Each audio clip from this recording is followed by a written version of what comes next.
Good evening, fellow Americans. I had hoped when I became president I would not have to do this again. Another massacre, Uvalde, Texas, an elementary school. Beautiful, innocent, second, third, fourth graders. And how many scores of little children who witness what happened see their friends die as if they're on a battlefield, for God's sake.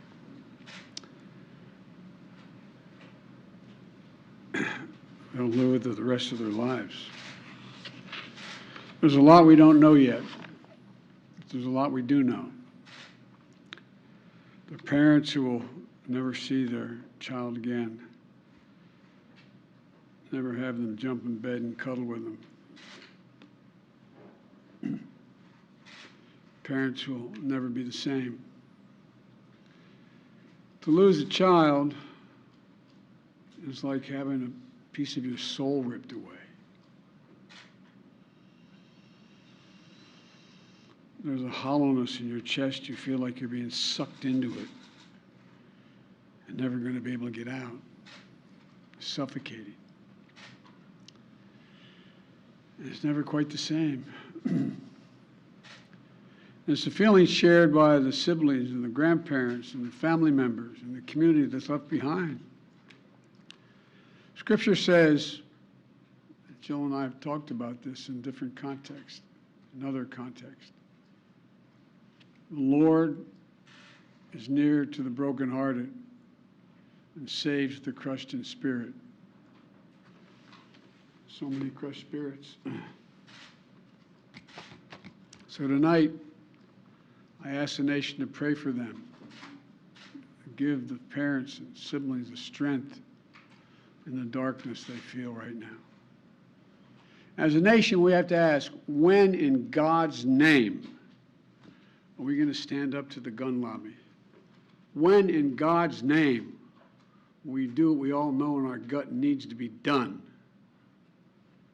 It's been 3,448 days, 10 years since I stood up at a high school in Connecticut, a grade school in Connecticut, where another gunman massacred 26 people, including 20 first graders at Sandy Hook Elementary School.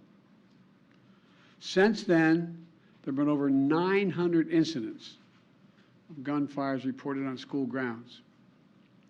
Marjorie Stoneman Douglas High School in Parkland, Florida. Santa Fe High School in Texas. Oxford High School in Michigan. The list goes on, and the list grows when it includes mass shootings at places like movie theaters, houses of worship, as we saw just 10 days ago, the grocery store in Buffalo, New York.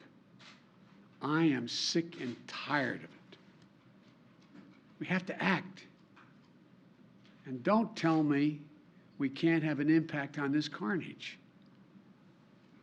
I spent my career as a senator and a vice president working to pass common sense gun laws. We can and won't prevent every tragedy, but we know they work and have positive impact. When we passed the assault weapons ban, mass shootings went down. When the law expired, mass shootings tripled. The idea that an 18-year-old kid can walk into a gun store and buy 2 assault weapons is just wrong. What in God's name do you need an assault weapon for except to kill someone? Deer aren't running through the forest with Kevlar vests on, for God's sake. It's just sick.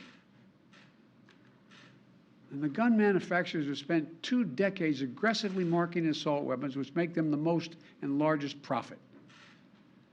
For God's sake, we have to have the courage to stand up to the industry. Here's what else I know. Most Americans support common sense laws, common sense gun laws. I just got off a trip from Asia, meeting with Asian leaders. And I learned of this while I was on the aircraft. What struck me on that 17-hour flight, what struck me was these kinds of mass shootings rarely happen anywhere else in the world. Why? They have mental health problems. They have domestic disputes in other countries. They have people who are lost. But these kinds of mass shootings never happen with the kind of frequency they happen in America. Why? Why are we willing to live with this carnage? Why do we keep letting this happen? Where in God's name is our backbone to have the courage to deal with it and stand up to the lobbies? It's a time to turn this pain into action for every parent, for every citizen in this country. We have to make it clear to every elected official in this country, it's time to act. It's time for those who obstruct or delay or block the common sense gun laws. We need to let you know that we will not forget. We can do so much more. We have to do more. Our prayer tonight is for those parents lying in bed and trying to figure out, will I be able to sleep again? What do I say to my other children? What happens tomorrow?